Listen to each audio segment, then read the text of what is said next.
गण गणपते नमः। आप सभी का स्वागत है मेरे YouTube चैनल भक्तिपीडिया पर।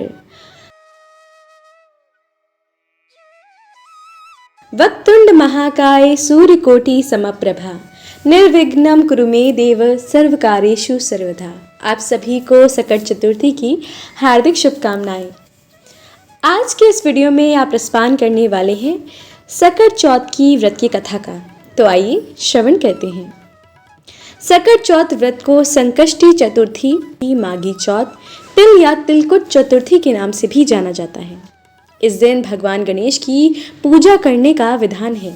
आज के दिन मुख्य प्रसाद में तिलकुट ही होता है, जिसको तिल, गुड़ और ड्राई फ्रूट से तैयार किया जाता है। एक कथा के अनुसार माघ मास में तिल का विशेष महत्व होता है और भगवान गणेश को भी तिलकुटा यानी तिल के लड्डू बेहद प्रिय होते हैं। इसीलिए इस व्रत करने वाली सभी महिलाएं भगवान गणेश को इस दिन गुड़ और तिल से ही तिलकुट बनाकर भोग लगाती हैं। तो आइए आप सुनते हैं संकष्टी चतुर्थी तिलकुट चतुर्थी की कथा। एक शहर में देवरानी जेठानी रहती थी। जेठानी अमीर थी और देवरानी गरीब थी। देवरानी गणेश जी की भक्त थी। देवरानी का पति जंगल से लकड़ी काट कर बेचता था और अक्सर बीमार रहता था। देवरानी जेठानी के घर का सारा काम करती और बदले में जेठानी बचा हुआ खाना, पुराने कपड़े आदि उसको दे देती थी। इसी से देवरानी का परिवार चल रहा था। माघ महीने में देवरानी ने तिल चौथ का व्रत किया। 5 आने का तिल और गुड़ लाकर तिलकुटा बनाया। पूजा करके तिल चौथ की कथा सुनी और तिलकुटा छीके में रख दिया और सोचा कि चांद उगने पर पहले तिलकुटा और उसके बाद ही कुछ खाऊंगी। कथा सुनकर वह जेठानी के यहाँ चली गई। खाना बनाकर जेठानी के बच्चों से खाना खाने को कहा तो बच्चे बोले, माँ ने व्रत किया है और माँ भूखी है। जब माँ खाना खाएगी हम भी खाएंगे। जेठानी को खाना खाने को कहा तो जेठानी बोले, मैं अकेला नहीं खाऊंगी। जब चांद निकलेगा तब सब खाएंगे और तभी मैं भी खाऊंगी। जेठानी ने उसे कहा कि आज तो किसी ने भी अभी तक खाना नहीं खाया, तो मैं कैसे दे दूं? तुम सुबह सवेरे ही बचा हुआ खाना ले जाना। देवरानी के घर पर पति बच्चे सब आस लगाए बैठे थे कि आज तो त्योहार है, इसीलिए कुछ पकवान आदि खाने को मिलेगा। परंतु जब बच्चों को पता चला कि आज तो रोटी भी नहीं मिलेगी तो बच्चे रोने लगे। उसके बाद उसके पति को बहुत गुस्सा आया और कहने लगा, सारा दिन काम करके भी 2 रोटी नहीं ला सकती तो काम करती ही क्यों हो? पति ने गुस्से में आकर पत्नी को कपड़े धोने के धोवने से मारा।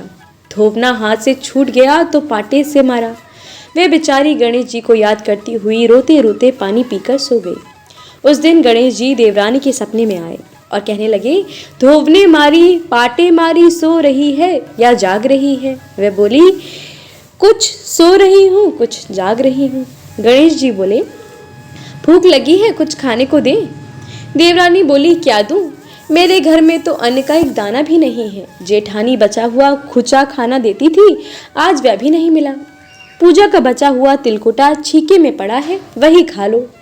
तिलकुटा खाने के बाद गणेश जी बोले, धोवने मारी, पाटे मारी, निमटाई लगी है, कहाँ निमटे? वह बोली, ये पड़ा घर, जहाँ इच्छा हो वहाँ निमट लो। फिर गणेश जी बच्चे की तरह बोले, अब कहाँ पहुँचूं?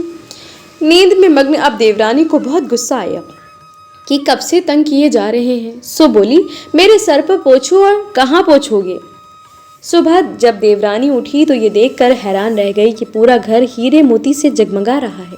सिर पर जहाँ विनायक जी पोछनी कर गए थे वहाँ हीरे के टीके वे बिंदी जगमगा रहे। उस दिन देवरानी जेठानी के यहाँ काम करने नहीं गई। बड़ी देर तक राह देखने के बाद जेठानी ने बच्चों को देवरानी को बुलाने भेजा। जेठानी ने सोचा कल खाना नहीं दिया, इसीलिए शायद देवरानी बुरा मान गई है। देवरानी ने जवाब दिया, अब उसकी जरूरत नहीं है, घर में सब भरपूर है गणेश जी के आशीष से। बच्चों ने घर जाकर माँ को बताया कि चाची का तो पूरा घर हीरे मोतियों से जगमगा रहा है। जेठानी दौड़ती हुई देवरानी के पास आई और पूछा कि ये सब कैसे हुआ? देवरानी ने उसके साथ जो हुआ वो सब कह डाला। घर लौटकर जेठानी अपने पति से कहा कि आप मुझे धोपने और पाटे से मारो। उसका पति बोला कि भली मानस, मैंने कभी तुम पर हाथ भी नहीं उठाया, मैं तुम्हें धोपने और पाटे से कैसे मार सकता हूँ? वह नहीं मानी और जिद करने लगी। मजबूरन पति को उसे मानना पड़ा। उसने ढेर सारा घी डालकर चूरमा बनाया और छीके में रखकर सो गई। रात को चौथ विनायक जी सपने में आए और कहने लगे, भूख लगी है, क्या खाऊं? जेठानी ने कहा, हे गणेश जी महाराज, मेरी देवरानी के यहाँ तो आपने सूखा तिलकुटा खाया था। मैंने तो झड़ते घी का चूरमा बनाकर आपके लिए छीके में रखा है। फल और मेवे भी रखे हैं, जो चाहे खा लीजिए। बाल स्वरूप गणेश जी बोले, अब निपटे कहाँ? जेठानी बोली, उसके यहाँ तो टूटी फूटी झोपड़ी में थी, मेरे यहाँ तो कंचन की महल है, जहाँ चाहो निपटो। फिर गणेश जी ने पूछा, अब पोछूं कहाँ? जेठानी बोली, मेरी ललाट पर बड़ी सी बिंदी लगाकर पोंछ लो। धन की भूखी जेठानी सुबह बहुत जल्दी उठ गई। सोचा घर में हीरे जवाहरात भर चुके होंगे, पर देखा तो उसके पूरे घर में गंदगी फैली हुई थी। तेज बदबू आ रही थी। उसके सिर पर भी बहुत सी गंदगी लगी हुई थी। उसने कहा, हे गणेश जी महाराज, ये आपने क्या किया? मुझसे रूठे और देवरानी पर टूटे। जेठानी के घर और की सफाई करने की बहुत ही कोशिश की, परंतु गंदगी और ज़्यादा फैलती गई। जेठानी के पति को मालूम चला कि वह भी बहुत गुस्सा हुआ और बोला, तेरे पास इतना सब कुछ था, फिर भी तेरे मन में नहीं भरा।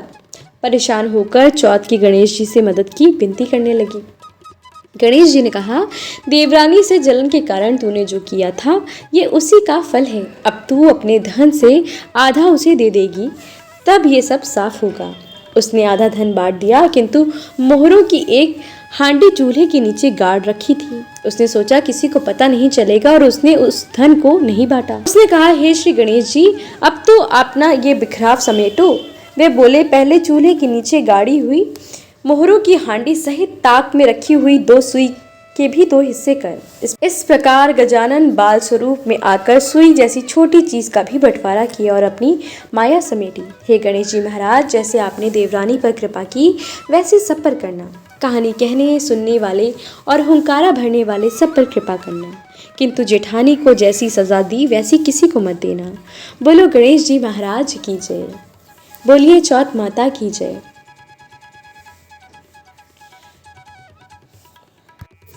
तो ये थी संकष्टी चतुर्थी की तिलकुट चौथ की कथा। अगर आपको ये वीडियो पसंद आया है तो वीडियो को लाइक ज़रूर कीजिएगा। अगर आप मेरे चैनल पर पहली बार आए हैं तो चैनल को भी सब्सक्राइब कीजिएगा और हाँ, कमेंट में ओम गण गणपति लिखना बिल्कुल मत भूलिएगा। आप सभी पर गजानन गणपति महाराज की कृपा सदैव बनी रहे। आपको और आपके पूरे परिवार को तिलकुट चौथ की हार्दिक शुभकामनाएं।